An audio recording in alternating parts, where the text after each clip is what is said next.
In this video, I will show you how to cut out an object from a video in After Effects in a very simple way. Start by making sure you have your clip in the timeline.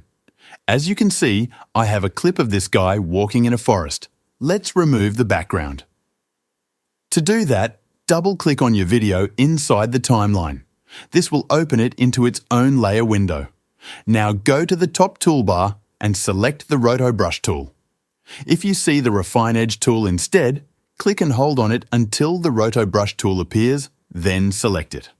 Once you have the Roto Brush tool selected, zoom into the preview window by holding down the Control key and using your mouse scroll wheel. Now just draw a line on your object. You will see After Effects automatically create a selection around it. It might not be perfect, so you need to make sure your whole object is selected properly. If the selection goes outside your object, hold down the Alt key. This will turn your brush red, and now you can erase parts of the selection you do not want.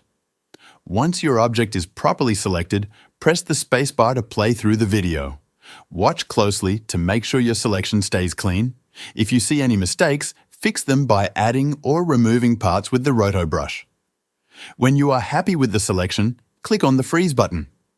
After Effects will lock the selection and remove the background from the entire clip. Once it is done, go back to the main composition window. As you can see, the background is now removed. To make the cutout look even better, go to the Effect Controls panel. Here you can adjust settings like Mask Feather and Shift Edge to make the edges softer or tighter. Also, enable Decontaminate Edge Colors to remove any leftover colors from the old background.